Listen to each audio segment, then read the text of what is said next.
গ্রামের ঐতিহ্যবাহী পুকুর থেকে উদ্ধার হলো বিশালাকার মাছ। সেই মাছ প্রায় 1 মানুষ লম্বা, ওজনেও প্রায় 40 কেজি। 5 দিন আগেই ওই পুকুরে স্নান করতে নেমে এক যুবকের মৃত্যু হয়েছিল। এরপরই ওই পুকুর থেকে বিরাট মাছ উঠে আসায় গ্রামবাসীরা অলৌকিক ঘটনা মনে করছেন। এক মহিলার মাধ্যমে দেবতা নির্দেশ দেন মাছটিকে যেন পুজো করা হয়। এমন ঘটনা নিয়ে এলাকায় হইচই শুরু হয়ে গিয়েছে। ভর উঠছিল, ও বলছে মাছটা যদি এখনই কাটতো না তাহলে তোমাকে সবাইকে কাটবে। কি বিশাল মাছ, এরকম দেখিনি একবার। ভারত বাংলাদেশ সীমানা ঘেঁষা রাজগঞ্জের হুদুগছে ঘটল এমন কাণ্ড। রবিবার দুপুরে স্থানীয় মহারাজা পুকুরে একটি বিরাট মাছ দেখা যায়, পরে সেটি মারা যায়। সেই খবর শুনে প্রচুর মানুষ ভিড় জমান পুকুরে। অনেকেই মাছটিকে দেখে ছবি তুলতে ভিড় করেন। দিনের আলো থাকা পর্যন্ত এলাকার প্রচুর মানুষ মাছটিকে দেখে গিয়েছেন। স্থানীয়রা জানালেন, প্রথমটাই মাছটিকে বিক্রি করার কথা ছিল, পরে এলাকার এক মহিলার মাধ্যমে দেবতা মাছটিকে সমাধি দেবার নির্দেশ দিয়েছেন বলে দাবি।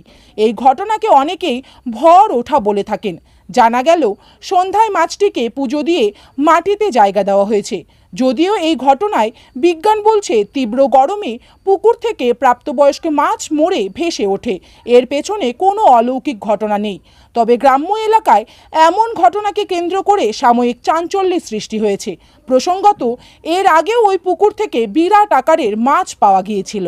গ্রামের ঐতিহ্যবাহী পুকুর থেকে উদ্ধার হলো বিশালাকার মাছ। সেই মাছ প্রায় 1 মানুষ লম্বা, ওজনেও প্রায় 40 কেজি। 5 দিন আগেই ওই পুকুরে স্নান করতে নেমে এক যুবকের মৃত্যু হয়েছিল। এরপরই ওই পুকুর থেকে বিরাট মাছ উঠে আসায় গ্রামবাসীরা অলৌকিক ঘটনা মনে করছেন।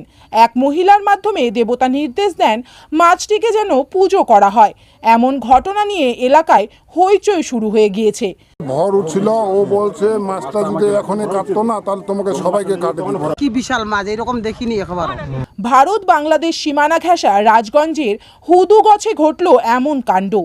রবিবার দুপুরে স্থানীয় মহারাজা পুকুরে একটি বিরাট মাছ দেখা যায়, পরে সেটি মারা যায়। সেই খবর শুনে প্রচুর মানুষ ভিড় জমান পুকুরে।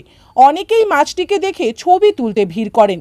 দিনের আলো থাকা পর্যন্ত এলাকার প্রচুর মানুষ মহারাজা পুকুরে মাছ উঠছে। এত লোকজন ভিড় করার কারণটা কি? ভর উঠছিল, ও বলছে মাছটা যদি এখনই কাটতো না তাহলে তোমাকে সবাইকে কাটবে।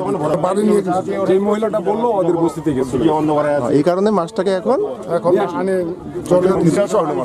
তারপরে কি পূজা পার্বণ করে এটাকে সৎকার করবেন? হ্যাঁ। তারা ঠাকুরের আদেশ পেয়ে ঘর এসছে যে এরকম আমার মাছটাকে কেন নিয়ে গেছে। তারপর বলে মাছটাকে তাড়াতাড়ি নিয়ে আসো। বাস মাছটা নিয়ে আসলো, আসার পরে মাছটা মারা গেছে। সবাই বলছে যে মাছটা মারা গেছে।